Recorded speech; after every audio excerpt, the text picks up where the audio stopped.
Yay, it's working. Right. Now we can go. Gary, you're back. I'm back. Good. Your turn to build the container. Oh, look at the cat on Mystic Meg's shoulder. All right, Gary, you good to build the container? You miss. I'm there, yeah. Yeah, I'm good, yeah. Thanks, David. So, Okay, go for it. so we'll just check. Anyone want to start? We'll check in before we start go any further. So, anyone want to start? We'll start with Steph. So, Thank you so much. It's lovely to see everyone. I'm checking in. Good. who do you want to tag, Steph? I'll take Becca, my team buddy. Hello, everyone. I've got two feelings of like, I feel nervous and excited. I don't know why. I feel excited, I feel like that kind of happy energy, but nervous because it's the second one. And I guess I didn't know what to expect the first time for this. And I'm still nervous, but I'm feeling good. Thank you. I'll go with Jenny. Afternoon, guys. Yeah, I'm feeling a little bit tired. I've just literally come off another 2 hour Zoom call, some training that I've been doing. But no, I'm excited for this. I really need to pull my finger out and start getting on these calls. So yeah, that's me. Thanks, Jenny. Thank you. Who do you tag, Jenny?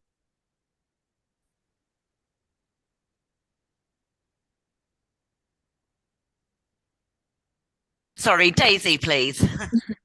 Thank you. Yeah, I'm good. I've just come from another meeting, but I'm glad to be here this week. I missed last week. And I miss coming here when I don't come here.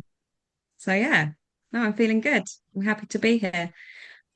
Don't know who's been, who hasn't been. Pick a Has number, any anyone number. not? Katie, have you checked in? No, I haven't. Thank you. Thanks, Dave. Yeah, I'm grateful to be here. Absolutely love this space always. I'm feeling a bit brain dead. I've had quite a heavy week.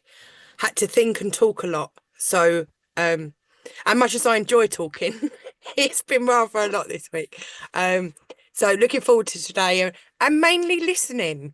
And I will tag John.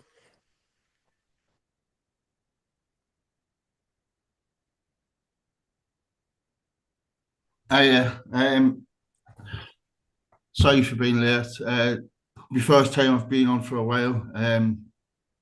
I had to swap me duty shifts around with someone else. I'm tired. My sleep pattern's been disrupted the last few weeks, so it's just starting to sort itself out. I suppose I'm still sensitive, and the least thing can disrupt it. I've only just seen David sit down, so I'm assuming, and I know I shouldn't assume, but I'm assuming he hasn't checked in. So I'll tag David. Good assumption. Great. So David checking in from Tooting down in London. I'm from UACT. Let me just put my company name in there. Where's rename? Yeah, so I'm from UACT.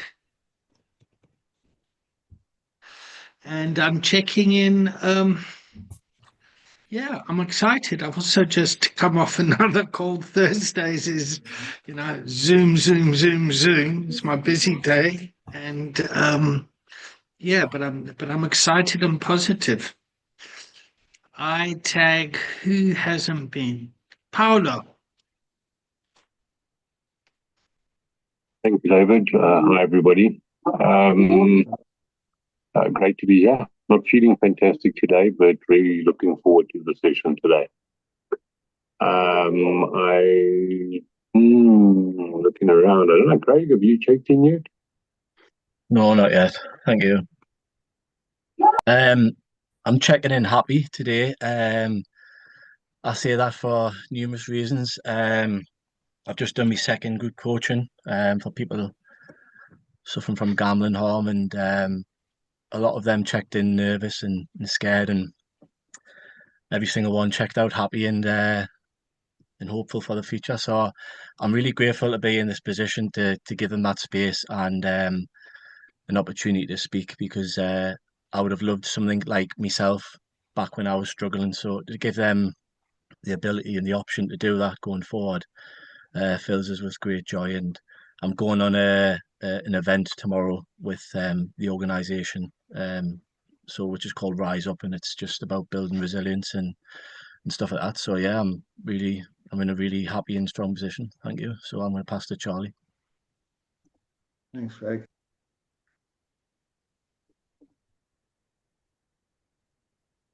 Charlie. Oh, just he's connecting audio on his. There we go. There we go. Where's it gone? Oh, there's it. There it gone there. Is he talking? We can hear you, Charlie. Yeah. Sorry.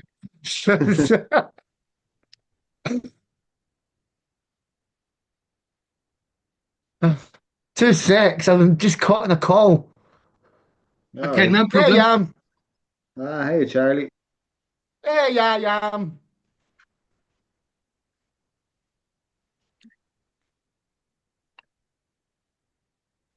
Was that your check-in, Charlie? Are you checking in, Charlie? Yeah? Yes. Checking in with joy. Who's got the container? Gary. Yay! Well, so that's everyone checked in, is it? I'm checking in myself. Yeah, good. Like most, always love coming on to these calls. Checking in, grateful. Yeah, positive. So, is there anything anybody would like to bring to the container today? Anything at all? So before we go there, Gary, just check if there was any accountability, any homework or things that needed to be done from last week. Any homework, folks?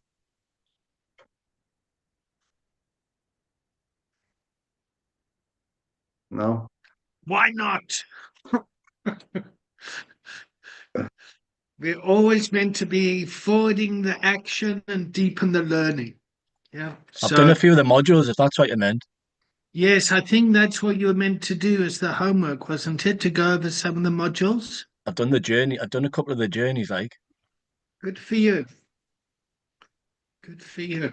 Yeah, I think, Becca, we started on the modules, haven't we? And Craig. So I think Epic Restart, we're all starting to crack through the modules.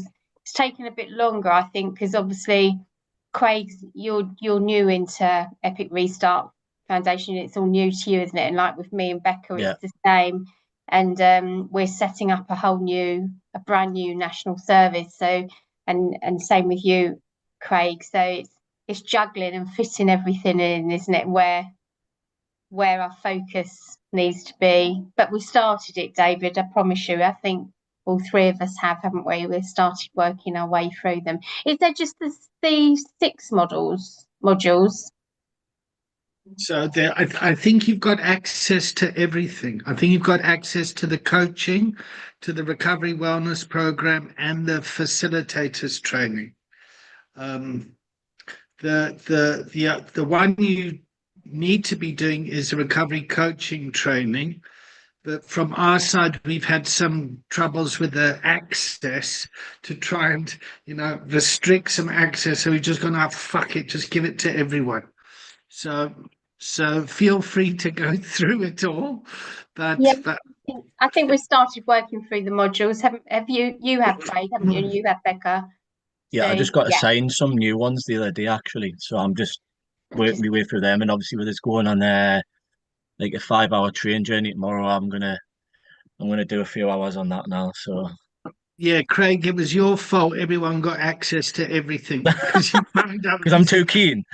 Well, you phoned up and said the video's not working, and I was like, oh fuck, okay. So he's found the bug. All right, but the upside is that we know that you're doing the work. So that's great. So as the platform develops, please just be patient with us. But well done. And really what we're trying to do is just consolidate everything onto one platform, because we used to have a social networking type platform and then a self-study platform and then WhatsApp groups, and it was a nightmare. So this is a lot more consolidated. Yep. Okay. Also, please keep track of the number of these classes you attend. Yep. So you need to be doing 10 of these classes. Yep. And because you work in lived experience recovery organizations, Leros, you will naturally get the hours that are required. Yeah. You need to get a sign off from your manager or someone, one of your colleagues, to say that you're good to go in terms of your organization. Yeah. So Gary had some questions this week about certification, and we've had to adjust for Gary because of his lived experience circumstances. Yeah. So Gary's able to reach a population that we really want to get out there. So we then adjust accordingly to that. Yeah. So it's exactly the same what we're doing in Uganda, what we're doing in Zambia, where on the ground it's slightly different challenges. So we're continuing to adjust where the client's at. For example, Epic Restart, their 3-day training was crammed into 2 days, but don't tell anyone, okay? Okay, over to you, Gary. Find the agenda. David, sorry to butt in. It felt like 3 days into. No, You did no, a no. lot. It was really, yeah. Well, and also what happened is when you're coaching, you're not necessarily just coaching in the classroom. So when we all went for the dinner, went out that night and we're sitting around the table, they're still talking about it all. So I don't feel as if we're out of integrity. And like I was fucked at the end of that training. So I can only imagine what you lot were. Yeah, I mean, yeah, it was a tough couple of days. It was good, but it was a tough couple of days. Yeah, no, it's full on. Great. Over to you, Gary.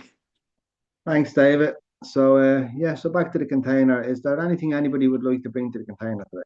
Anything at all?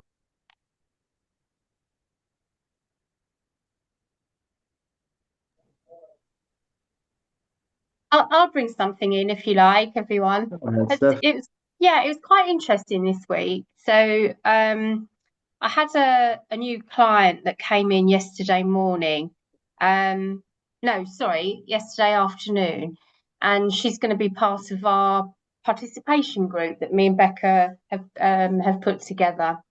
And it was interesting actually because we started the session. It was a wellbeing check-in coaching session, and I sort of like talked to her about the impact. It probably connected to what we were all talking about last week, and it's her brother that's the gambling addict, and her parents had split up as a result of his gambling. She felt, so yeah, within sort of the first sort of 10 minutes, I always do a bit of, education and warming and welcoming. And I sort of said to her, I completely get the situation you're in. You've got all this on your shoulders. You've got your brother coming to you. You needed to get him into help. And I love positivity. And I always start my sessions around that. And I said to her, and then you've got your parents and your mum and dad, you're trying to help your mum out. There's a lot going on for you. And she just burst out into tears. And she said to me, I had an hour's counselling session for affected others around gambling this morning. And she said to me, and all the counsellor did was talk to me about how I felt about my brother, but it was predominantly the whole hour was about my brother. And in 10 minutes, you've sat and completely weighed up where I am, and you've made me the centre. And it was such a special moment. because she just broke down and she let it all out. And she emailed us, didn't she, Becca, after that session, and her opening line was, thank you so much, I felt heard, I felt welcomed. And as you're quite right, David, that's the difference between being a counsellor, let's start digging, and to what we're all doing, which is understanding. And sometimes that's all someone needs, isn't it? Is to be heard and understood, and someone that really gets where they are. So I just thought I'd share that with you all, because it sort of followed on to what we were all talking about last week, the value of what we do, really. Thanks, Steph. Before anybody kind of gets in and shares their own bit, can we just welcome Matthew and ask Matthew, does you want to check in there?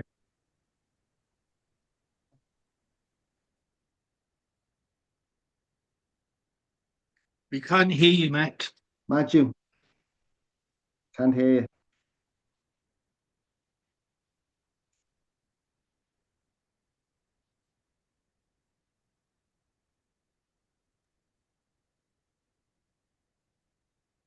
Matthew, do you need to knock your sound on your mic?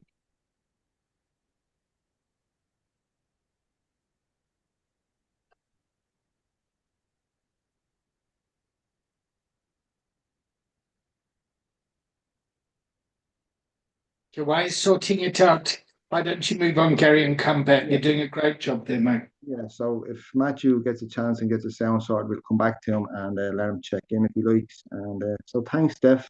So has anybody any feedback there about Steph?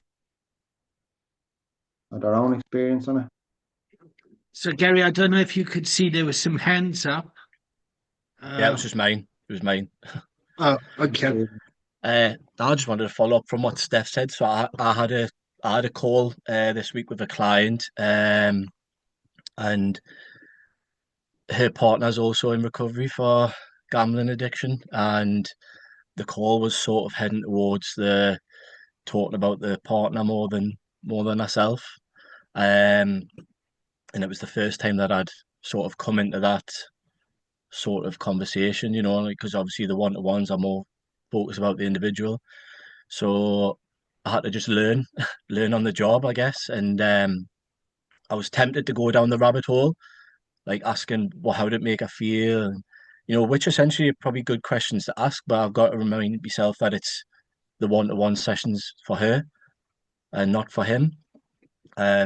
So I just want to touch up on Steph, saying that I think you did a brilliant job in that respect. And I also want to give myself some credit, because I could have easily took the hour session to find out what was wrong with her partner, like how it was affecting their relationship, but I wanted to sort of gauge interest. And I think the first session, especially when it comes to the epic one-to-ones, is more like a introduction and how to find out how they are as an individual and where that they are at their journey. So I was able to gauge that, and then we made a plan going forward. So I think it could have went a lot differently, but I'm glad it went the way it did. Well done, Craig. Yeah, well done. Me and Becca have started having case reviews, one-to-ones, haven't we, Becca? And we talked about that. We talked about that lady, and you're quite right. It's so easy to get caught up. And Becca, if you remember, you sort of said to me, "Oh, well, did he do this and did he that?" And I said, "Oh no, I just let her give me that information, and it'll probably take quite a few sessions before I get a good understanding of the gambler. But at the moment, that's not really important to me anyway, is it? But like you said, you have to sometimes pull them back in and make sure it's client centered. So yeah, thank you. Thanks, Craig. Katie, you have your hand up there? I'm being very polite today and not just jumping in. Yeah, I wanted to feed back to that, Steph.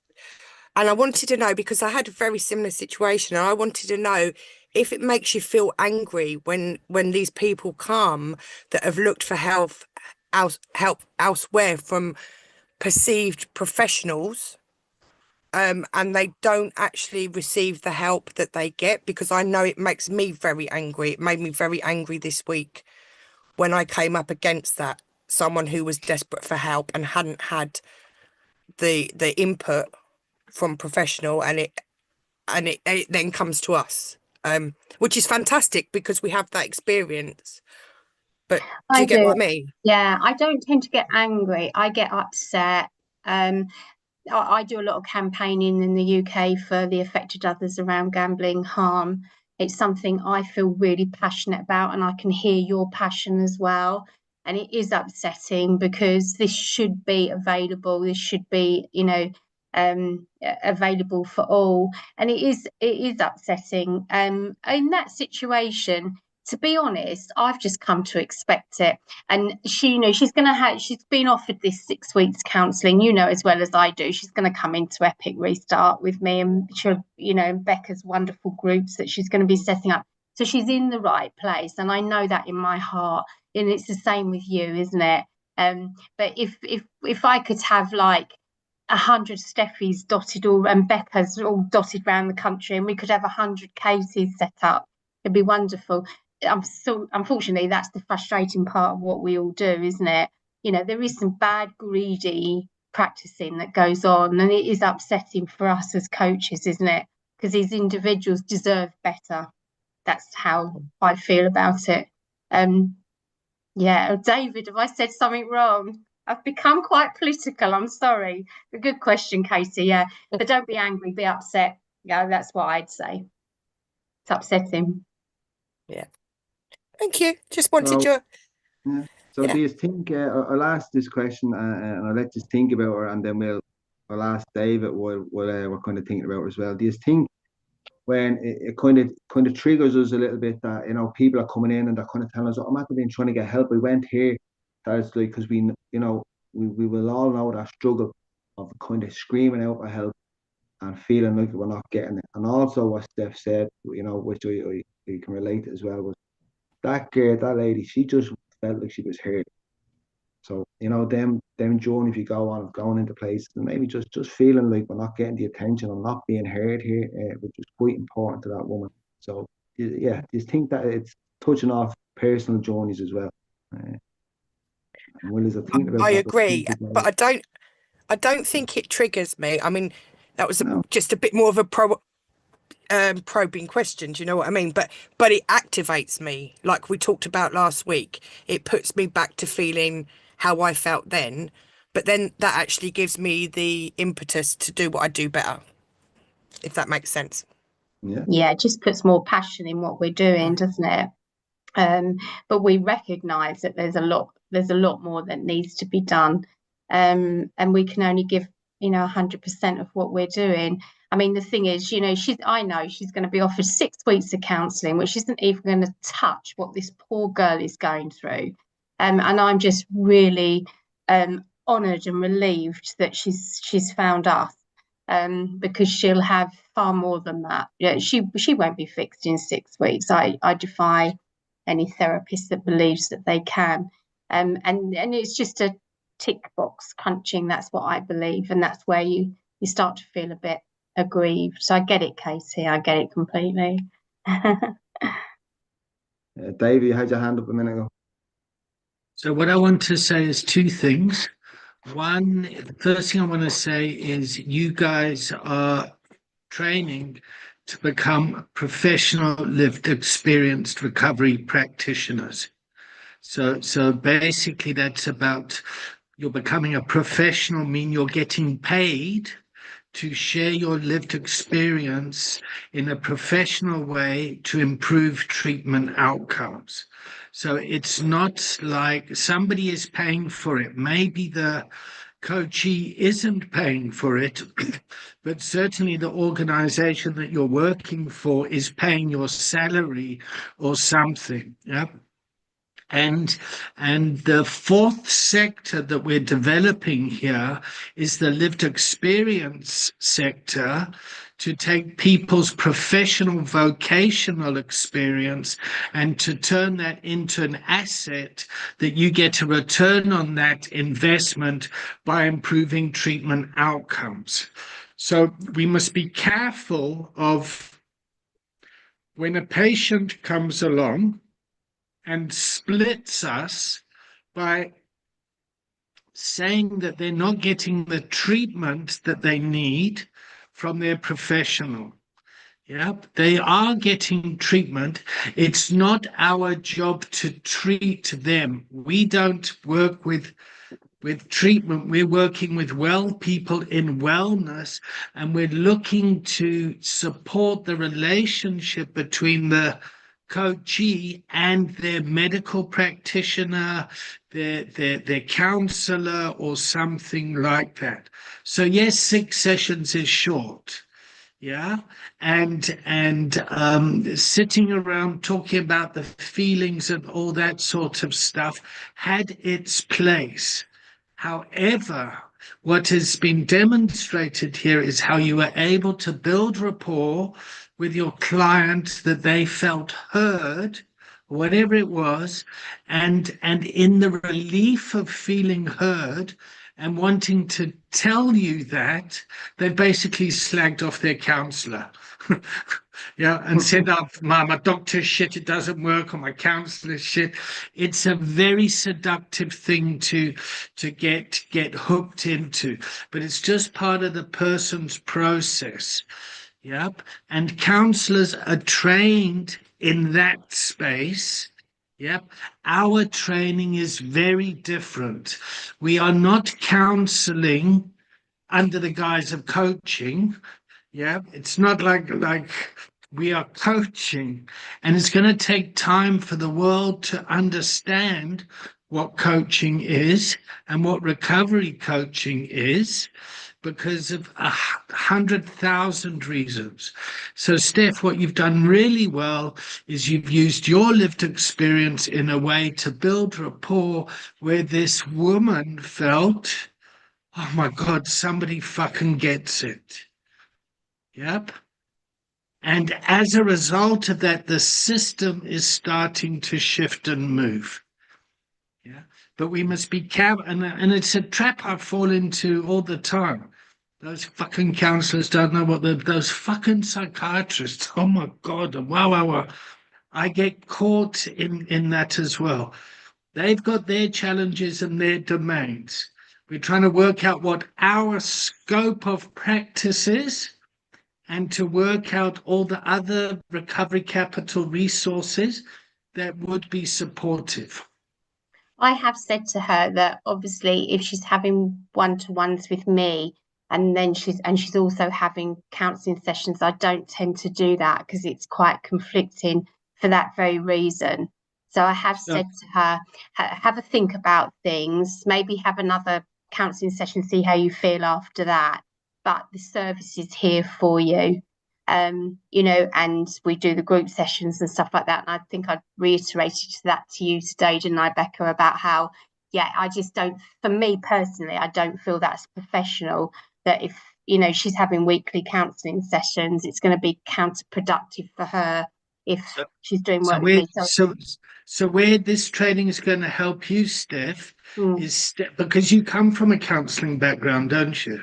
I'm very NHSy, and I've got my diploma. I'm an accredited life coach, so I have got more of a life coaching mindset. Okay, so I'm not counselling. I'm more life coaching. Okay, so you'll work that out, but also don't be shy to have to let the client or the coachee or the human or the person or the servant, whatever word you want to use, let them have some agency. Yeah. So that's what I've done. I've sort of said to her, have a think about it. If you can have one-to-ones to me if you like. That's there for you. But I said it perhaps be a bit difficult if you're having one-to-ones with a counsellor. And out of respect for the counsellor, I just think it'd be too much, and I don't think it'd be good for her considering where she's at the moment. So I've given her the choice. Yeah, so Steph, if we go into that, as Dave was saying, and see what other people in the group think as well, is that, by kind of not wanting to do it or thinking it's the right thing to do, not coach and not key work in the thing in the same week or wherever it is, have to remember that we're a completely different role than a counsellor, complete opposites nearly, where they might deal with trauma and other stuff. We're just helping them with their recovery and where it is they want to go with their recovery. And as always, their recovery looks like what it looks like to them. It's not up to us what it looks like. But you did do the right thing, I think, and leaving the decision with the client or the participant, wherever it is. But it would lie with them, I think, the decision on whether they want to do both in the 1 week or not. What's other people's thoughts on that? Becca's got her hand up. Are you on your Becca, sorry, phone, go Gary? ahead. Yeah, but it's the ones at the top I can never see because there's a sign up there. Sorry, Becca, go ahead. Yeah, no, No. that's fine. No, I was just going to say that, we were having this conversation earlier, me and Steph, about the kind of counselling and coaching and understanding the difference. And I think what Steph said earlier is really kind of highlights to me that it's that kind of offering that space where someone feels heard and listened to is the most kind of valuable thing that you can do. And that's actually incredibly powerful, obviously, with an affected other that probably hasn't been listened to, or again, that kind of beginning of that person's journey where they're not thinking about themselves, they're thinking about their partner, their friend, their sibling, whatever it is. They're not thinking about themselves at all. And then they get to that point where they start to think about, okay, well, I'm going to look for help. I'm going to search what's out there, and actually not quite finding the support that they want. So I feel like people then coming into our service where immediately we're going, yeah, but how are you feeling? What are you doing to protect yourself? What are you doing to support yourself? I think it can be quite incredibly refreshing for someone to say, oh, I'm finally in a place where I'm actually being heard as well. So it gives me a little bit more strength being in my role, that I always want to understand how that person has got to this point, what they've been through, to then say, okay, I'm going to listen to you. I'm going to make sure that you are heard, because you clearly haven't been heard before. Just wanted to share that. Thanks, So Becca. I just want to bring you all back to this picture. Can you all see the screen? Mm-hmm. Yeah. Yeah. So recovery coaching sits in this window here. Yeah. And we have a relationship with the biopsychosocial model, counseling, with the medical model, and the self-help. Yeah. So in this picture here, the treatment world is below the line. Yeah. So this is the treatment world here. In this case that we're talking to, the person that Steph's speaking to was able to build rapport with the person here, and hopefully they'll make better use of this area, and this area. So this might be. Do you have a 12-step Gamblers Anonymous meetings for families? I think it's called Gamma. I do at my local GA meeting. Yeah, okay. So that might be something else for family members as well. Yeah.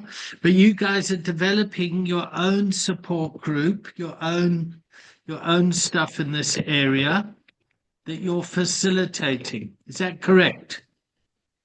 Yeah, that's right. Yeah. Yeah. Okay, great. And then there's going to be a relationship later between these people where they're going to refer to you, and this world where they're going to be referring. So you're both going to be, or the organization's going to be supporting here and here.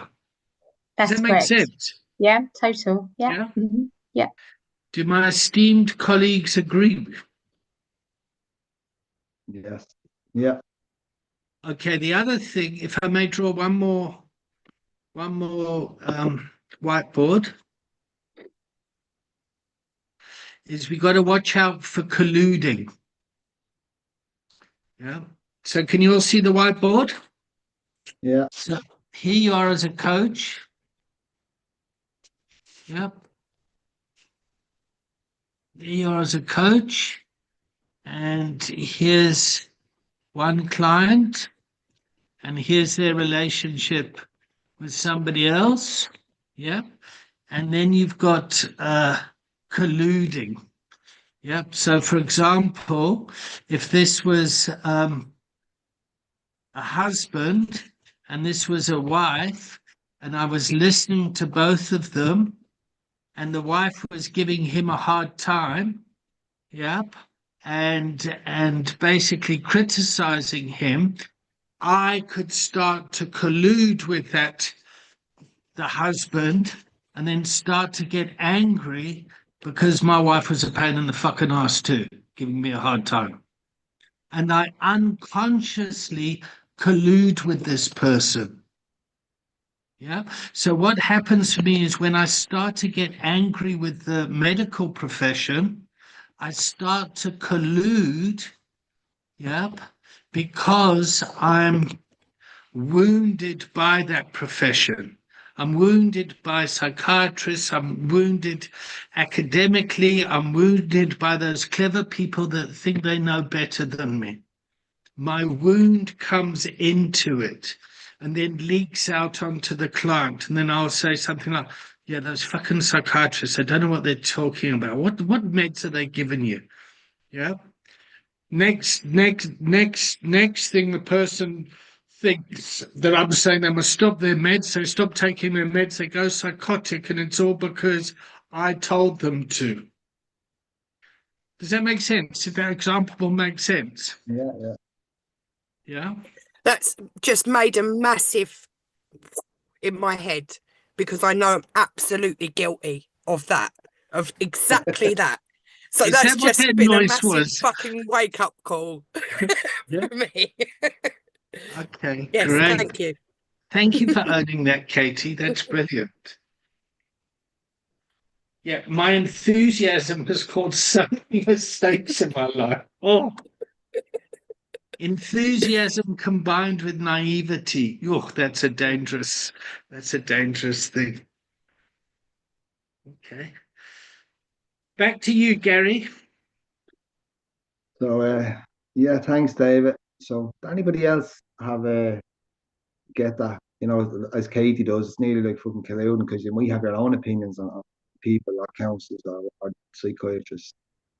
Anybody else? Or the police or social workers Yeah, or yeah. I'll give you as an example of my own. So where I work is where we deal with a lot of addicts on a methadone clinic, where it was the methadone clinic where I used to attend when I collected my methadone, and I have my own views and my own opinions on that doctor. Uh, and like you, Katie, when I first got my job and all, I was like, oh, fucking mind that fucking doctor up there. He's a fucking this and that, you know. And it took time to kind of come to terms that maybe he's just doing the best he can in his role in the community. Uh, doesn't mean I have to agree with it, but it means, you know, without that methadone clinic there, I might not be clean and sober. I might not have the job I have. I might not be the recovery coach I am. I might not have the wonderful life I have. So I like that. It was part of my journey. Doesn't mean I have to agree with it, but it does take the acknowledgement that we're out it. I wouldn't be where I am. And trying to give that to other people I work with then. I have the same opinions of that doctor, but trying to make them say, look, it's just a job, you know, where would you be without the clinic? You know, stuff like that. Steph, you have your hand up. No, I was clapping you. Oh, sorry, thanks. So That's okay. yeah. Well said, yeah. Clapping you. Yeah, I think it's about like when I worked in the NHS for, I think that's what you got confused about, David. So I worked in the NHS as a manager. I wasn't clinically trained at all. But I guess it's like when you go to a doctor, isn't it?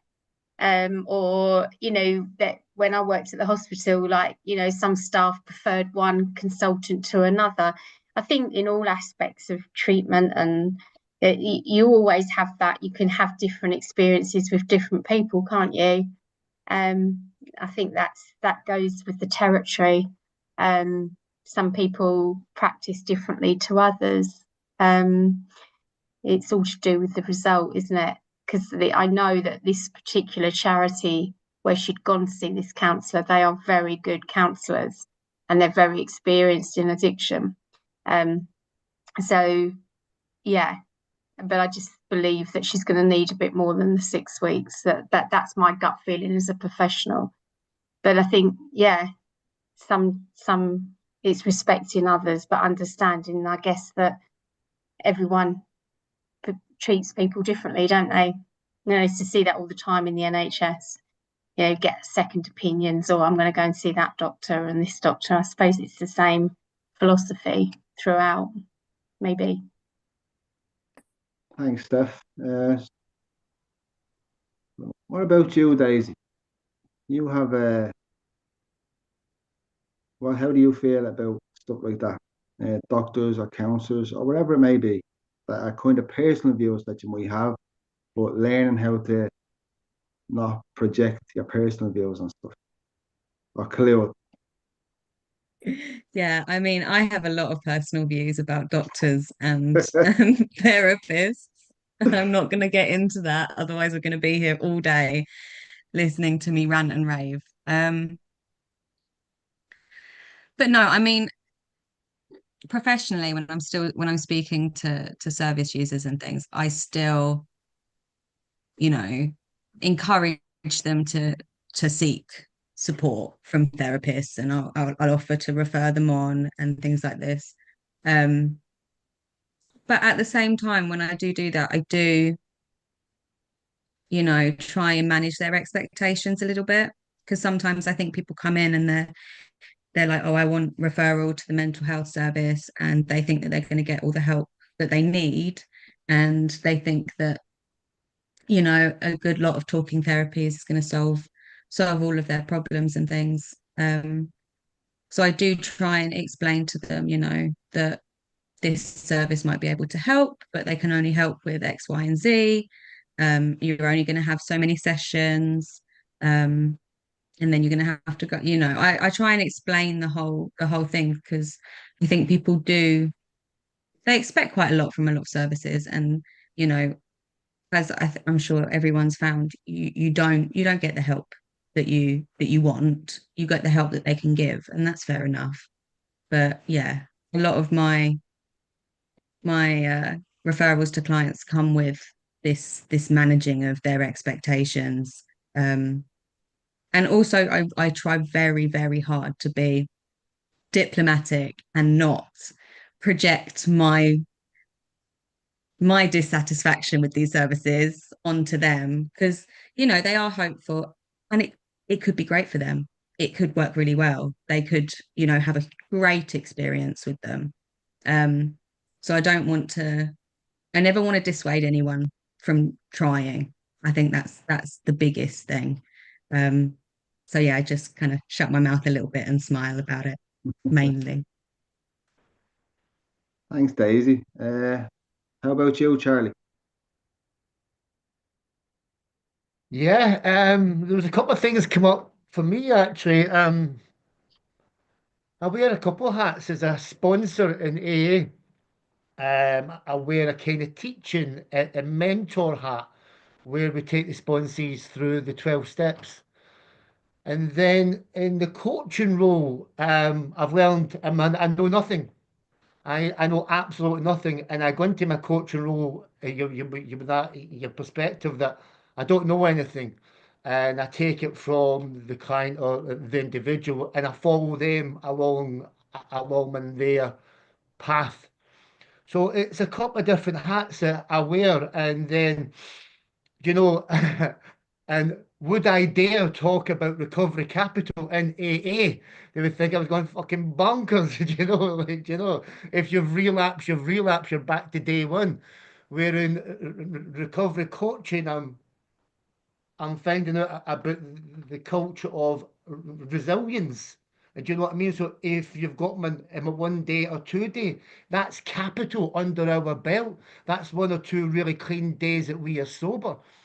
So I'm finding this coaching completely different from what AA is, but both of them marry up, especially with the spiritual principles of honesty and courage and willingness and all this stuff. They all just marry up. So I wear a couple of hats, but the more that I go into the coaching, that I know nothing, then that helps me in my AA life, which I didn't know. So I find that, man, fascinating. And the less I know, the better I become prepared. Now that sounds a contradiction to me, but the kind of like I went in, I broke my spine and fractured my spine in 2019 through a drink driving. I was out in 4-day bender, and I woke up 2 weeks completely paralyzed. But so this doctor, this spinal doctor for 8 weeks kept talking to me about alcohol and drinking, and I was like, "What the heck is he talking about?" I wasn't drinking because I passed the breathalyzer test. What is he talking about? I'm in here to get fixed for my spine. So, but every year I need to go and see that doctor, man. I need to go and have a health checkup for my bladder and my liver and all this stuff in my spine. And I go and see that man doctor every year. And I went and seen that doctor on Tuesday, actually. And I came at it completely different. Last year, I came at it from all, what does he know? He doesn't know nothing. No, no, no, he doesn't know me. But when I came at it from so when I came at it, from a coach, geez, in the perspective, I came at it like, I don't know anything. I'm going to go in and see what he says. And I had a great conversation man, with him. I had a fantastic conversation with him, and all that angst and all that, like what does he man, know, left me, absolutely left me. So the more that I go into in a conversation where I'm more willing to listen than give advice, the more the more that I can go in and consciously man listen and let that person know that I am listening, then the better my understanding there becomes of where that person actually is. Instead of me like projecting where I think that person may be, because I've always had that man ability to project what I think that person needs, instead of just sitting there and listening to the doctor. Do you know what I mean? Instead of me going, no, I know what I want, he doesn't know what he's talking about. In actual fact, I went with like this, no, I don't know anything. I know about me, but I don't know anything. And that served me really good, man, purpose for actually listening to what he had to say. In actual fact, I got on really well with the doctor for the first time in 5 years, and he does know what he's talking about. Thanks, guys.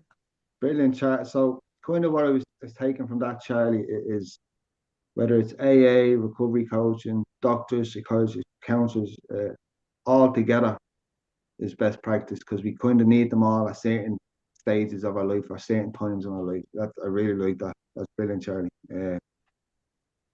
And what about John?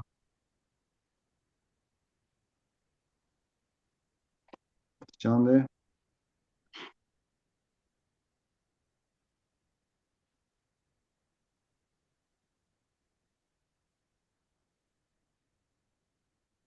Can you hear us, John? We can't hear you. No.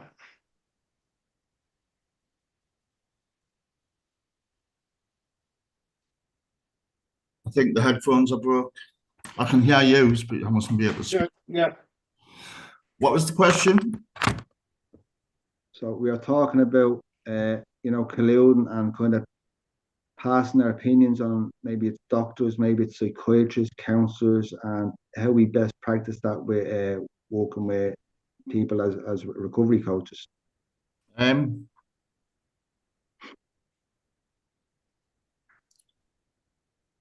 aware what's best for me recovery, but I suppose practicing principles before personalities, attraction rather than promotion.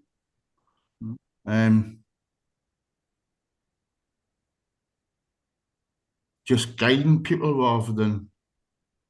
I've seen other people do it, and it's very unattractive, very controlling. I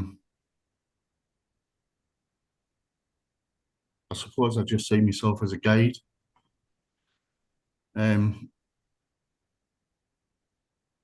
I took someone away here a couple of weeks back. I'm in here. I do Narcotics Anonymous, and I took someone away because they just don't fit in here. the problem they have was alcohol, so I took them to here, and I was blown away by how well they behave. We're in AA. Yeah, blown away.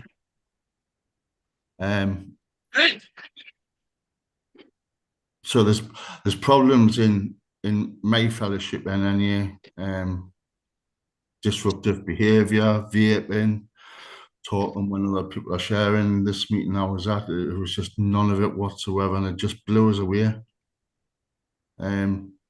So we had a group conscience on at the end of last month. It was a area, we do area in here, and it was suggested that we show the white card for and ask without pointing out certain people, can you stop vaping? The vaping's it's a group decision not to vape, and the venues asked me not to vape, and people continue to do it. And I was just blown away that it wasn't happening in AA, to the point where I was considering jumping fellowship, until I pointed out to a service user that what they get in treatment, whether it's something they struggle with or something that they really enjoy. It's all part of recovery. Now, went back to wanting everything to be hunky dory for me. Recovery's not like that, is it? Yeah. All right, thanks very much, John. And I think, Charlie, I really enjoyed that hour. I think we were all kind of on the same agreement that whether it's Charlie gave a great summary, I have to be honest, whether it's methadone clinics, psychiatrists, counsellors, fellowship, recovery coaching, that we're there to be part of someone's journey. We are not the be all and end all of someone's journey. And as Charlie summed it up, working together is kind of best practice, and let everyone figure out what's their own journey. Maybe it is counsellors, maybe it's not. So, do we check out going on lunch? No, let's just take a break. Just take a break. Gary, well done for holding the container. I think you did a great job there. Let's take a 10-minute break and take 12 minutes today. You can spoil yourselves. You can come back at 10 past. Yeah? Yeah, thanks. Go and vape, you vapors. Well done, Gary. Good job, mate. Thanks, David.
Hi, David. I need to leave off dead on 4 today. Is that okay?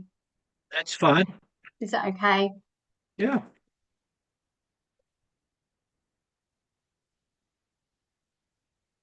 Those look like very fancy headphones, Craig. Do you know what it is? The online gaming ones. So I do a lot of Mm. online gaming with my son, and I just tried them out in the noise cancelling. So you probably can't hear the kids screaming downstairs. What game do you play? Fortnite. Don't know if you've Oh, heard of okay. it. Yeah. Yeah, love it. My 18-year-old plays it all the time. I have to be a bit mindful now though, because I'm like spreading the message about like transactions in games and stuff. You know, What? because it can. Do you know Fortnite? Yeah. You can buy things called battle passes, Yeah. like microtransactions, and obviously there's a lot of talk at the minute about them being heavily linked to gambling. So I've got to be proper mindful when because my son goes like, "Can I have a skin? Can I have a battle pass?" And I'm like, I don't know. You have to ask your mum. The government did a review about that, Craig, because 3 EU countries have banned all of that because Yeah. it's linked to loot boxes, isn't it? Yeah, Belgium. I think Belgium was one of them. Yeah. So there's a big debate, constant debate about that, isn't there? I think the biggest one is FIFA. Gambling. Do you know FIFA, the football game? Yeah, that's what I was told. Yeah. There's a game mode called Ultimate Team, and they literally make it like a form of gambling. So like you open up a pack and then fireworks come out, a player walks out, and then the flag shows, and then the position. So say for instance, if you had a Portuguese flag and a striker, immediately in your head you're thinking, I've got Cristiano Ronaldo, and then it's Yeah. someone not, and then it makes you buy another pack and another pack, and the next thing you know, you spend fortune on a He game. tried to So get that banned. yeah, I think there is. There's a lad that done a documentary about FIFA and about like how it is like getting kids to gamble, basically. Really is So bad. Yeah, it's so sad. I think we'll be busy for quite some time. I Gambling's not going away. No, Nah. it's not. It's gonna get Gonna get worse. worse. Cavemen used to see who could throw the rock the furthest. All right, so let's get Daisy to build the container and work the container now. Alrighty. But Why are you, not? are you all right to do that, Daisy? Yeah. Yeah, I can give it a go. My brain's a bit I didn't jelly, want to but pick. I didn't want to pick on Charlie or Kate, and Gary's just done it. And yeah. yeah, no, that's fine. That's fine. Everyone enjoy your breaks? Yeah. Good. Black coffee. So, Can't be, hmm? black coffee can't beat it. Exactly. Need a bit of coffee at this time of the afternoon. Right. Who would like to check in first then? Otherwise, I'm going to pick someone. I'll go because I'm busy eating a sandwich. um, I feel I still feel happy. Like I look forward to coming to work now. Like I never used to look forward to it, but like I look forward to Thursdays because I see my calendar and I have group coaching and I have this David Collins thing. So like Thursdays for me, I may like what a Friday night used to be now. So yeah, I'm happy. Do you want to pick Shit, someone, better get a Craig? testimonial from you quickly. Sorry. Yeah, I'll do a Google review and a TripAdvisor, whatever you want us to do. John. Yeah, I'm John. I let you introduce myself as an addict there.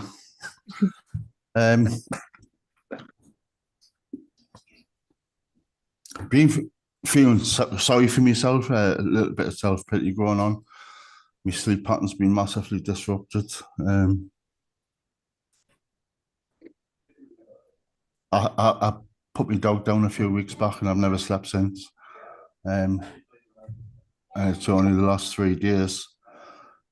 It's starting to change where I'm starting to, because I was only getting to sleep between 4 and 6 and then having to get up and go to work. But it's starting to change now.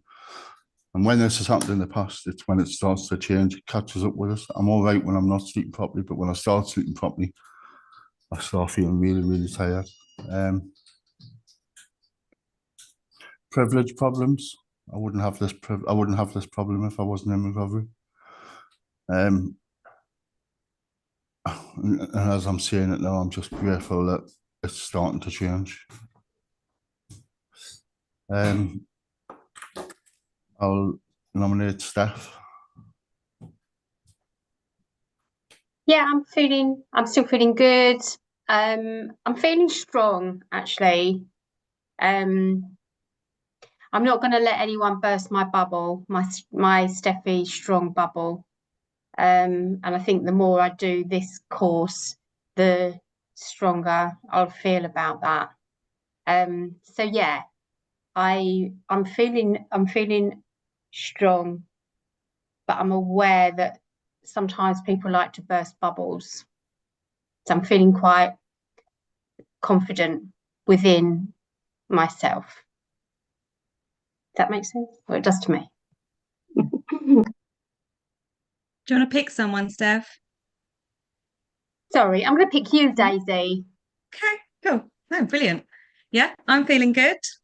Yeah, a little bit nervous holding the container as always. It's like you're in the hot seat, but no, usually I try and fob it off on Katie, but I'm gonna do it today. It'll be fine. Yeah, I'm feeling good. I'm gonna pass over to Becca. Yeah, I'm feeling less nervous, like my check-in earlier. I think I'm feeling a little bit more motivated, actually, especially starting this course. I'm thinking about my learning and how much I can kind of expand that from kind of different areas and kind of what path I want to go down in the next couple of years as well. So yeah, I'm feeling quite motivated to just absorb and be a sponge and take a lot of different opportunities around me to just learn really and kind of guide myself on that kind of learning journey that I want to get to as well. So yeah, feeling very motivated. I will pass on to Charlie. Thank you, Becca. I am checking in a couple of emotions. I've just had a phone call there, them during our half-time period, that my friend of a couple of years is quitting AA, just because of some troubles he's having. So I was just kind of talking to him, saying goodbye and telling him to keep in touch. And so that was quite sad news, actually. It's a very, very dear close friend. And on the good news, I put on a pair of shorts for the first time since last September, because here in the northeast, as you can see with a glare of sun, it's 8 degrees here in the northeast. I put on shorts, and I'm feeling as if I'm going to spring. I'm okay. And I will tag Gary. Thanks, Charlie. Yeah, I'm spoiling that, Charlie, because the sun is out here as well. And it's fucking great. Love it. I'm checking in. Good Gioma. Enjoyed that past hour. I love these Zoom meetings every Thursday. It's just there's so much diversity on it. It just opens my mind so much. Just gets you thinking in so many positive ways. So yeah, motivated. I think someone else said that. Motivated and positive. And I will tag Becca. Did you check in? You checked in, did you? Katie. Thank you, Gary.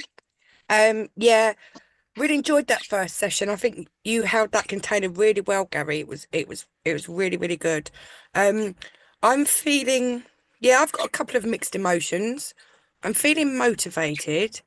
I feel quite proud of some of the things I've done, but I'm absolutely full of self-doubt. Absolutely full of self-doubt. After that first session, actually talking about that I'm really mindful when I'm talking to people about not influencing them, and I've been running training this week, and I've banged it on the whole time, it's their journey, it's not about you. But actually I've realized I'm so mindful of people having their own recovery journeys, I forget that maybe their mental health or physical journeys are also very unique to them. And I've got to be really aware that I'm not projecting or colluding, like you said, David, colluding with what their ideas are of it. And, I've got to be a bit like Charlie and remember that I know fuck all. I actually know fuck all. So when I go into that session, I need to really listen and let that conversation, let the contract, let all of that come from the client rather from myself. I think I do most of the time, but it has highlighted to me that there are times when I slip into that, making it a bit about me rather than about them. So yeah, I guess I'm a bit confused. I've got conflicting emotions. And I will tag Paolo. Thanks so much, Katie. Yeah, thanks for the first half there, Gary. Appreciate that. It was good. Yeah, still not feeling great, but I can still show up, you know? Just a reminder that I won't be able to always show up fantastically, but I can still show up. And thanks so much, John, for a word privilege. Just reminds me of something I need to keep front of mind, and that's, I don't have to, I get to. It's something I best not forget. So yeah, thanks for that. And David, over to you. Thank you. Yeah,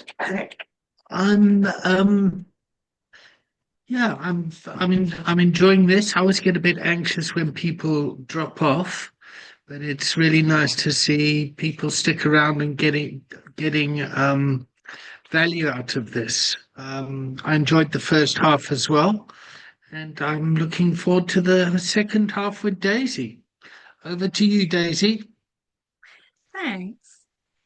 So, I mean, I've got a couple of ideas of what we can talk about from everyone's check-ins. But first, I thought it would be better if I open it up to you guys and you can come with anything you'd like to talk about, please. No, okay. Okay. Daisy, So from Daisy, yeah. Oh, I is that see a right? hand Sorry. up. No, Go I for just it. wanted to touch up on what Katie said. Really, I don't know if that's the way that you were Yeah. going to go down. But I think it's all right to feel confused. And I say that because I've been in exactly the same position. So I've only had like 3 sessions now, but I feel there comes a time where your mind does go down the route of, should I speak about my experience or do I need to listen more? And I think that's the fine balance of where the conversation ends up leading to.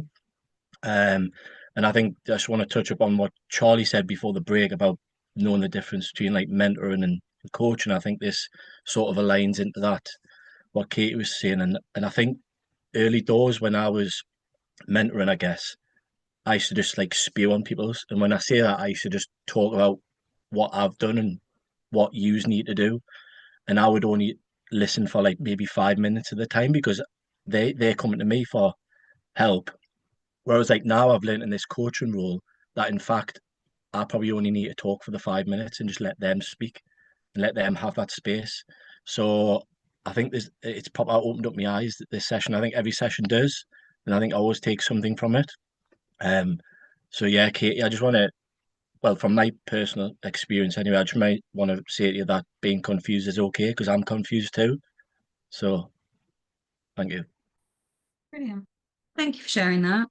Does anyone else have any experience of, finding that balance between sharing your experience and guiding someone and just, letting them guide the session more?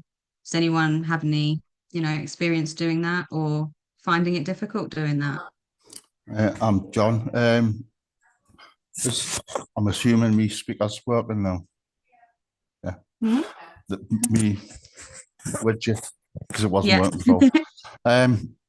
I had some training a few years back from the Basement Project. Some amazing training, and what I was told then was the less I spoke, the better, and that I was only there as a guide. It was I was to guide to bit around recovery and let the service users speak rather than me. I've been in groups where it's been overwhelmed by a facilitator talking more than more than what's good for the group. I'll look at my timetable. Yeah. Becca. Yeah, I've always heard about people always talk about like the power of silence. And, as soon as, if you're talking to someone and sorry, there's a coffee machine that's behind me. But as soon as you're talking to someone and, someone's talking at you, instead of responding, you give yourself, 3-5 seconds just to not say anything. It actually encourages that person to continue talking. And actually, the more I practice it, even when I'm talking to friends and they're talking about something and they kind of stop, it's actually just recognizing that emotion in what they're saying and not kind of chasing I have to ask a question, I have to respond quickly. Actually, silence can be a real valuable part of that coaching as well. And I've really learned that. So yeah, I kind of use it in my everyday life when I'm talking to people. Even just a little bit of that quiet can encourage someone to continue speaking. Yeah. I think something that I've learned is also when we bring our lived experience into it, it's gauging when it is appropriate, and also if you want to or not, if you're feeling right about it. Because I've learned that sometimes the emotion of what you've gone through can get you when you least expect it. So with me and my husband, we do public speaking about our experience with gambling harm, and guaranteed every other time there'll be somewhere where we're talking about our journey and it just gets you. And I think it's accepting that, Daisy. I think, isn't it? We're all human, but we've all gone through some form of trauma and crisis with addiction. And and being aware of that even though it is private, we're putting ourselves out there to support others, aren't we? And get them to understand, and that we understand, we know where you're at, and it's not easy. We can't glossy paint addiction, can we? Because it is ugly and it is harsh. And yeah, every now and again it just gets you, it just comes on, doesn't it? And I think being mindful of that as a coach, and that's only human, it's okay. Especially in group sessions, isn't it, where you can really open up.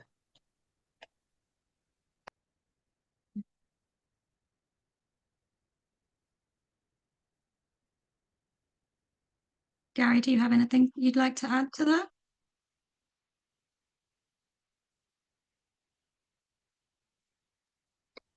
I think when usually when I'm coaching someone, or even if I'm facilitating other groups, I'm mindful of what I share and how I share. So, and I think that's in the recovery coaching role, that's key for me. It's keeping me across the board, but so if I'm telling somebody, if somebody's sharing about, I don't know, maybe they're stealing, so I'll say to them, yeah, so I'll share that I committed crime. I won't get into the ins and outs of it. Same people might be talking about sexual conduct. I might say to them, yeah, I get that, I understand. I won't disclose anything other than that. Yeah, same with my addiction. I might say, like, yeah, I identify with opiate use, or I might say being on methadone clinics. I try to avoid getting right down into it. But there is times that I have, and in them situations, I think it was Kate who was saying, I always allow myself to make mistakes. I'm never gonna like me, my 12-step program. I'm never gonna get perfect. Never. I think perfection is a fucking illusion. But everything I do when I say in them coaching sessions, I walk away. Whether I think I should have said that, I shouldn't have said that. I know in that moment, I've done my fucking best. Yeah. That's all we're trying to do. Yeah. Was there anything happens that dictates the difference for you for between sharing and not sharing, particularly? You know, when is there anything that you use to identify when it's necessary to share more details and when it's better to be more vague? Yeah, I think that comes with the rapport you build as well. You know, you might get to someone, you might, just for example, there's been times where I know somebody, as much as I'm sitting there as a coach, absolutely trying my fucking best. They are sitting there and they might be struggling or whatever is going on. But I've no doubt in my mind they're fucking being real in the container. They're bringing what they feel they should bring, and they're actually trying their best. So I might go that little extra then where I might, and again, it's just an example where I'm like, yeah, look, I've been on that fucking methadone clinic for a year. I spent 28 years there. I know. So I might get down a little bit deeper then. And, uh, I've my daughters. I have four daughters, and they're with different women. So at times I might feel necessary, not often, but I have got down then right into the fucking trenches and said to people, look, I know them struggles. You know, I know them struggles because through my addiction, my daughters have different mothers. Did I want it that way? No, but that's how it is for me. You know, so there is times that I get into it, but that usually depends on the rapport I've built with someone. Uh, it's this person, and sometimes it's like, well, I always try to mind myself. Sometimes it's not about me, and it's about it. Does this person just need to fucking hear this? Just need, as Steph said earlier, do they need to be know they're being listened to, and they need someone to just fucking tell them that shit is actually all right? Because I fucking sitting here and I've been through it. So yeah, it always kind of depends on the rapport. No, that's really helpful. Thank you, Gary. Steph, did you have something to add? Yeah, I was just going to say, Gary, you're so right. It's when it's appropriate, isn't it? And sometimes I'll, particularly if I'm working with a wife or a partner, and they'll be really distressed because they're like my behaviour and my trust issues, and then that's when I might say, "Oh my God, yeah, I remember that." I remember like having anxiety 2 days before he used to go on a jog because I used to think he was going to gamble and relapse. Now, to me, that's putting some of my lived experience in a safe way, but really, I'm reflecting and saying, I know how you feel, and it's okay to feel like that, but I'm using my lived experience. So I tend to use it in those sort of instances, where someone's sort of saying, oh my God, and yeah, I was a bit psycho. I kept ringing him, and then I did this and I did that. Like, oh yeah, I did that. Oh my God, I remember once I did this and did that. And it's like what Gary said, is if you've got that rapport, and it's nice if you have that rapport, isn't it?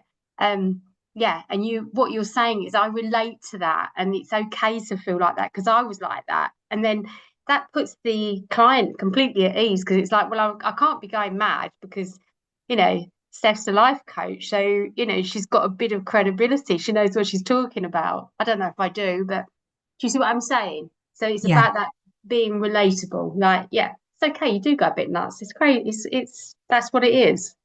I did. So I think that's when your lived experience is really valuable. Do you all think? That's when it's used at its best, maybe. I agree.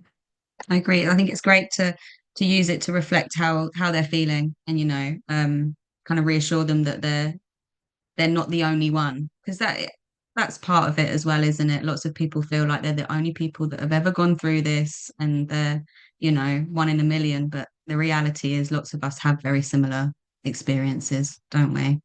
And that reassurance can usually go quite far, and it can build quite a strong bond between you and the person that you're talking to. I just jump in here 1 second, Daisy, just before I hand Please back to do. you.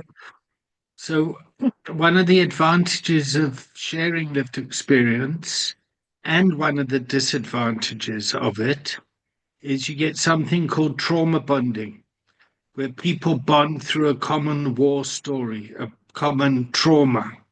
Yep. So, for example, if we use kind of NA, for example, as a 12-step fellowship, a whole lot of people come together and they all bond because they've been through the horror of addiction. Yep. And then they can all start to kind of have common beliefs and values and create an environment like nobody understands us, nobody gets us, we got a disease, we got da da da. And the trauma bonding is so strong, yeah, which is wonderful. But also what it does is it stops it becoming impenetrable, and then to get it to change and the behavior to change and all that sort of thing becomes quite difficult. So a lot of the dysfunctional behavior that gets formed in the trauma bonding carries on because there's some sort of fear that it's not going to, what are we going to be without that? Am I making sense here? So when John goes from NA to AA and he sees the people on vaping and they kind of, it's a different vibe. Yeah. It's just something that we must notice and be aware of. Because as much as people complain about their situation, there is just as much love that the situation is the way that it is. So, for example, me and my mother, we would communicate over my dad when he was drinking, and we'd communicate when my dad was not drinking, but we forgot how to communicate regardless of whether he was drinking or not. So it was very difficult for us to work on our relationship because we were trauma bonded over my alcoholic father and the abuse that went with his behavior. Yep. And it became like a sacred cow for us. We would talk about this thing, and because of that, like I had to make a conscious effort about 13 years ago to go, Mum, we need to learn how to talk about us, regardless of whether Dad's drinking or not. Yep.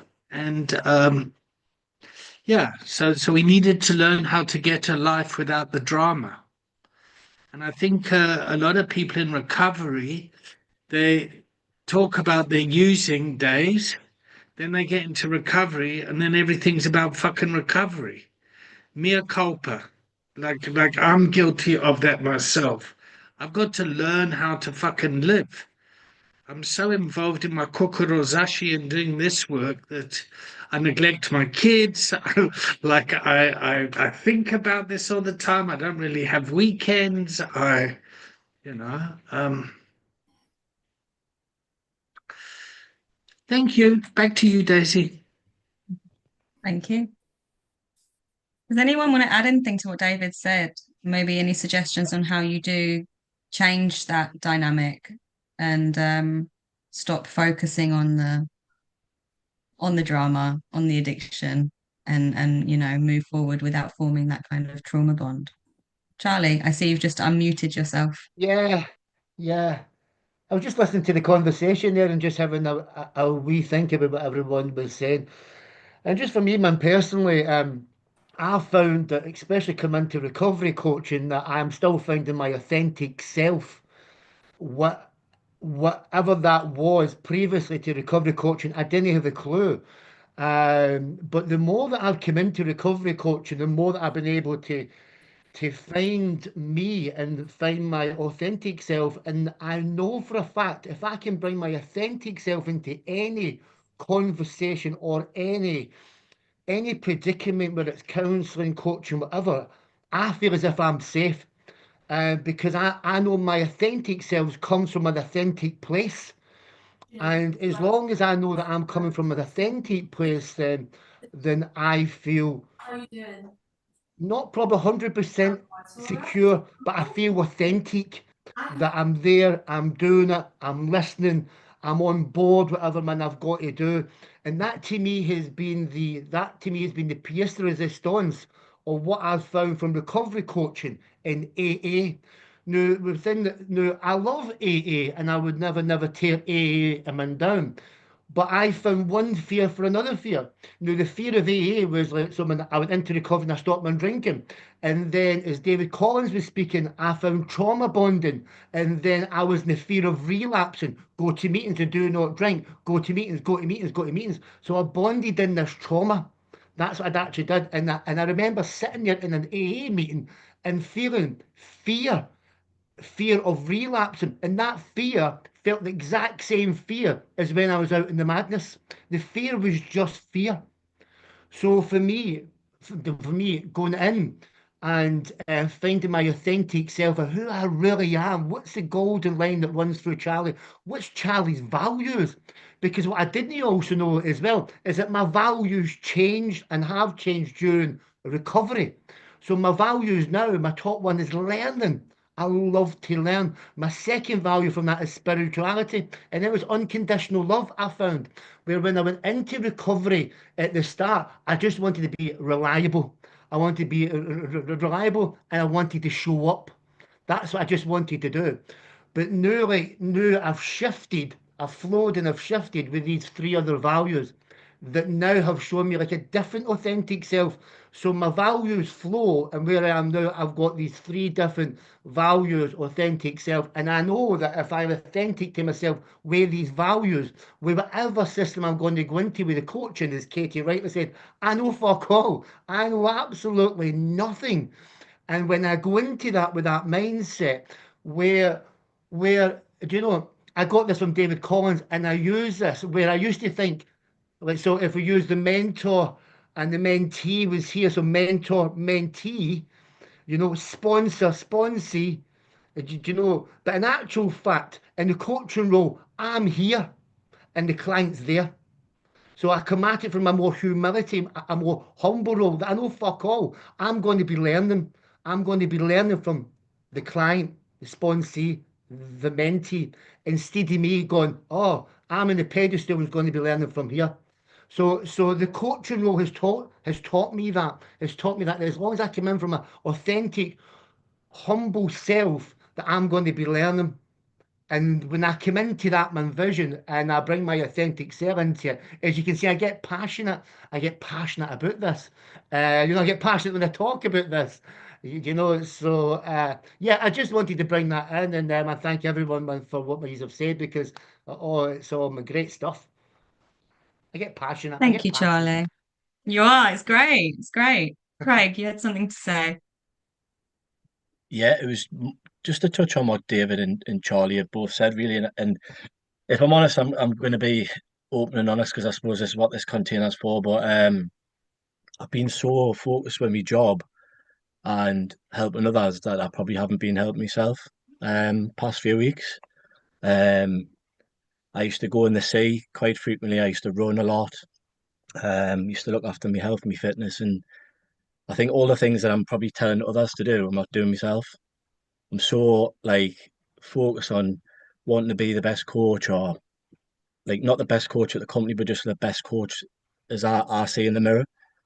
Um, and I think just what off David said, it was just like more of a realization. Like I need to like sort myself out. Like I haven't been to a meeting for 3 weeks. I haven't been in the sea for 3 weeks.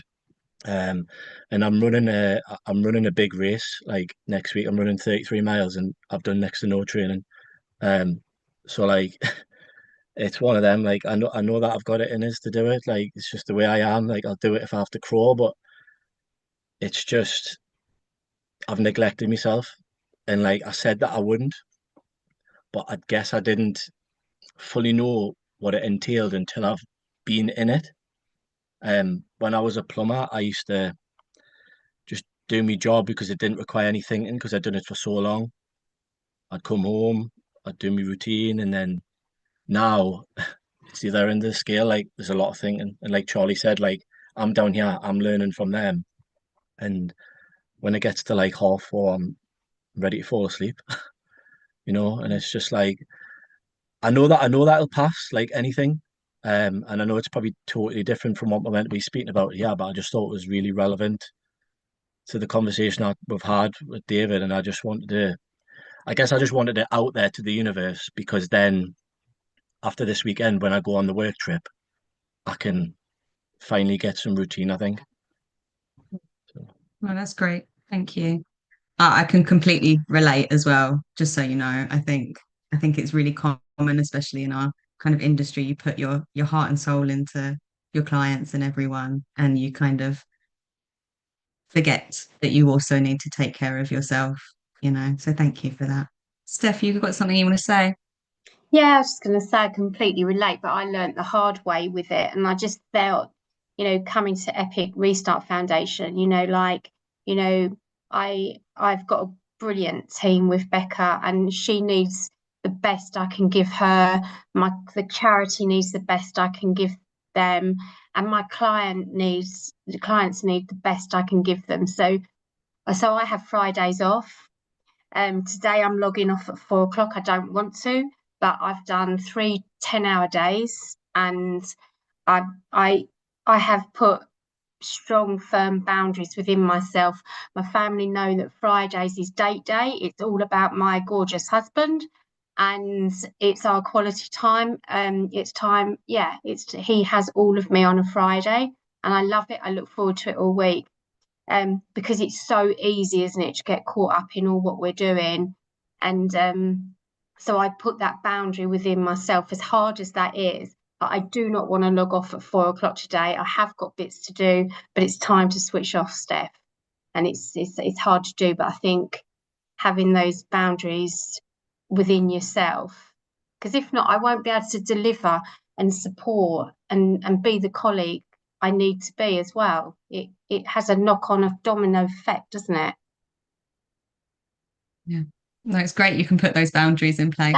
And that's without making Mr. S feel neglected and miserable as well, because don't forget, he's probably the most important thing in all of this. I cherish my marriage, so I've got to make sure that, yeah, he's fitted in that as well. Yeah. And that's my well-being as well, I guess, isn't it? So Fridays, I look forward to that. It's my downtime. Yeah. That's great. Right, David's just sent me a I can't read and do this at the same time, David. Honestly, you keep sending me Daisy, messages. I love you so much. Thank you for being so authentic and just putting out and saying, "Fuck, David, that's not working for me." Just like all these little messages, so distracting. like, Right, I'm going to summarize the learnings as David has just messaged me to do so. Right. So, from what I've heard from everyone is obviously everyone kind of in a way can struggle with the balance between sharing one's experience and knowing when to give silence and allow your clients to speak and come to their own kind of conclusions. And I think from what Gary was saying, that you learn when you've got that rapport with someone when to share, when not to share. And like when Charlie was saying that you're learning from your clients, aren't you? You're learning all the time while you're in the coaching container, and it's about our development as well as the client's development. And you don't want to create that kind of codependent trauma bond where you're not making progress, you're not getting out of this space of complaining about the hard times and the dramas and all of that. And from what Craig was saying, it's difficult to put in boundaries and know when you need to kind of take a step back and start looking after yourself. And I think we should all learn from Steph and her boundaries, because it sounds like you've got a lot better boundaries than me, I tell you that. So yeah, I think that was everything we kind of came up with. And I'd like to thank everyone for coming in and talking, because sometimes these can get silent and I get really nervous when it gets silent. Even though we're supposed to give silence, as Beck said, I do struggle with the silence. And that's why I'm rambling now. David. Thank you, Daisy. So Gary and Daisy, both well done on the facilitation. When people do facilitate, I do send messages in an attempt to support. And Daisy, I really appreciate you just being so open. I was like, messages. That's a great dance. But I've done it with Charlie and Katie, and it's just like making it up as you know, how to learn. Yeah. So we've got the theory, the practice, and then the process. And when you're holding the space as a facilitator, there's going to be a process going on for you as well. Am I doing it right? Am I going to fuck it up? Am I going to that's a type of dialogue that goes off in my head. So we're just trying to build some robustness there. So it's not about making you suffer. Yep. But it is about creating trauma so we all bond as a container. That was a joke. All right, everyone. I'm ready to check out, and I'm feeling rather energetic. Normally, this time on a Thursday, I'm fucking exhausted. Yeah, and I think I'm going to call 111 to go around to check on Charlie, because if he's put on shorts and it's 8 degrees, I think he needs his fucking head read. Yeah. Oh my God, there's such a Scotsman. Those legs. Check those legs. Okay. Send them down to my house. Send them down to my house as well, because I'm going in the cold tub after this. Everyone, I've had a great class. Great to see Epic come back again, and really, I'm so excited that we're getting the wisdom of the gambling harm space as well with the substance abuse space, and I love the slight differences, but ultimately it's very similar. Yep. So I really enjoyed today. So I check out Grateful, and something when you check out just one thing that you've learned today, and I think I'll tag Paolo. Do you want to go first? Well, thank you, David. Thank you, everybody. I've really enjoyed the 2 sessions today.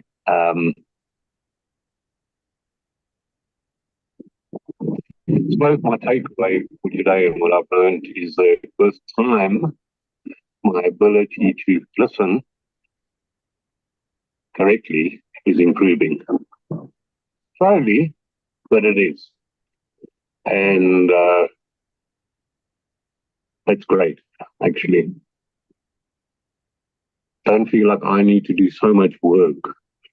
Again, going back to I don't have to. I get to. But yeah, I really enjoyed both sessions. And I'll go with you. I'm not sure who he tagged, but why don't you go, Steph, just in case we run a little bit over. Yeah, it was Steph. It was Steph, David. And sorry, you see, David, it's not only Charlie that won't understand me. Go, Steph, go for it. Yeah, I remain happy and confident. And I've learned lots today, actually. I've learned that it's okay sometimes not to feel so confident. I set myself a high bar and I want to give the best all the time.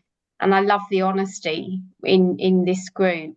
And I guess I've learned a lot from that today, that actually it's okay to self-doubt and have a session with a client and walk away and think, should I have said that or should I not? I mean, me and Becca are very lucky because we've got clinical supervisors, so we have mentorships that we can check in with.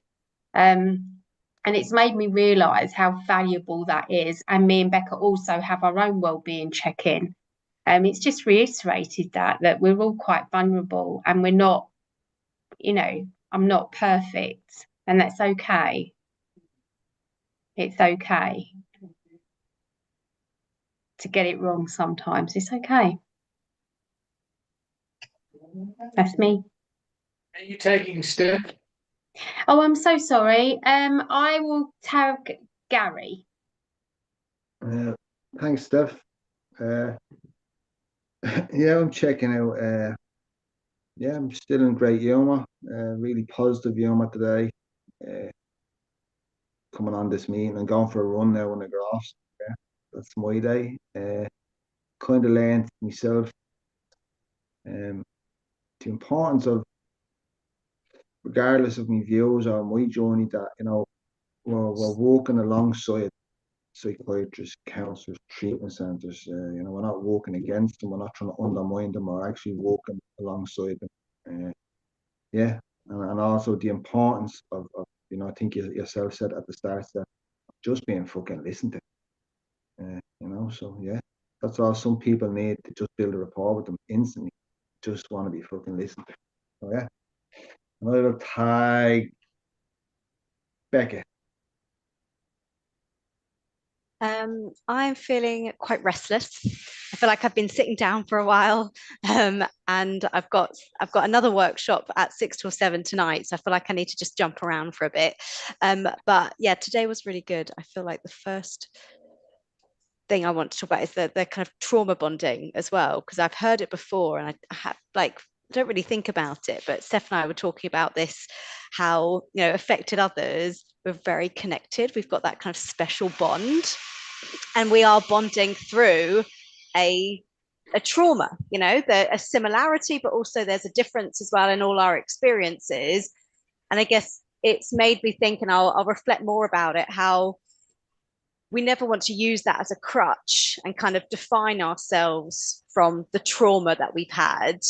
But I want to use that kind of trauma bonding in a positive way. So collectively kind of moving forward together. So yeah, there's kind of a lot to think about when I think of that term. So I want to reflect more. So I appreciate that. And I'm going to move to and just say to Daisy, well done on the container. I felt like that was a really good session, and Gary as well. That was awesome. So yeah, Daisy. Oh, thank you. Yeah, I'm feeling good. Better now that's over, and I don't have to juggle trying to read David's little messages and paying attention. Can't do both at the same time. No, that was really good. Thank you all for joining in with that. Yeah, I'm feeling good. I'm ready now to stop working though. I've been on Zoom all afternoon and I'd really like to get up. I'll pass over to Katie. Thank you, Daisy. Yeah, great. You did great on that container. Oh God, I've taken so much from today. Learned so much, taken so much, and it would take forever to go through it all. So just two main things: to remember to shut up and listen, and to always remain teachable. I've got to always remain teachable. And I'm checking out. I've been verging on hysteria all week, as in giggly. I think because I've had so much going on. I've had a lot of things on Zoom, and I'm still kind of there. I'm quite surprised I haven't been giggling all afternoon. So yeah, I'm just going to go off and giggle a bit, I think. And I'll pass it over to Charlie. Thank you, Katie. I am checking out the Caribbean in Stockton, 8 degrees, and I am checking out. I have learned about colluding. That I didn't really know what that meant until David brought colluding in. So I've been guilty of that many times, colluding with someone when I'm in that. Oh yeah, yes, colluding is what I've learned. Thanks very much, Gary and Daisy for fantastic containers. And I will pass it over. How's John been? I don't know why it's not working. Oh, is it your charging? No, it's not. John, you got some microphone working, so just talk. Yeah, all you want. I've just realised I've got this, and I've been leaning on it, so I've been muting myself and unmuting myself. And it was when David was discussing trauma bonding. There was a time when I would attend meetings and I like to listen to a war story. And now I realise now that people have to validate, for the newcomer, have to validate themselves as an addict or an alcoholic or whatever they describe themselves as. But I now I like to listen to recovery. No, I get the newcomer needs to hear about what makes them an addict, but I like to hear what people do for the recovery. So I'm not sure if I'm past the trauma stuff, although I still giggle when I relate to other people's the stuff, when I relate to someone else and the stuff that I've done myself. I'm not sure if I giggle inappropriately when that's being said, but it's usually because I relate to someone. Has everyone been? Just me. Right. Hey, Craig, I'll have no choice but to give it to you, mate. Thank you. I've learned a lot today. A lot that's going to help us going forward in the coaching role, but I think I'm just proud of myself for not fighting the feeling of not wanting to share what I wanted to share. And I say that because I'm 4 years into recovery and I still find it hard to not bottle things up and not share. And I think the fact that I've just shared how I felt in a container, not full of strangers because I know he is now, but like, I guess not just to be judged, you know what I mean? Because I know that sometimes if I'm going to be my authentic self going forward, I have to do the things that I know helps me, and I haven't been doing them. So I'm going to turn my computer off after this, and I'm going to go for a walk. So it's me, David. Steph had to jump at 4 on the dot. Lots of love, everyone. I'll see you all next week. Is there any logistics or anything you need me to stick around for? Any computer problems, app problems? Yep. Any global dominance issues we need to get aligned on? Because I'm fucking going. Colluding. Colluding. Colluding. All right, everyone. See you all next week. Bye. Thanks. See you next week. Bye, bye, bye. Bye.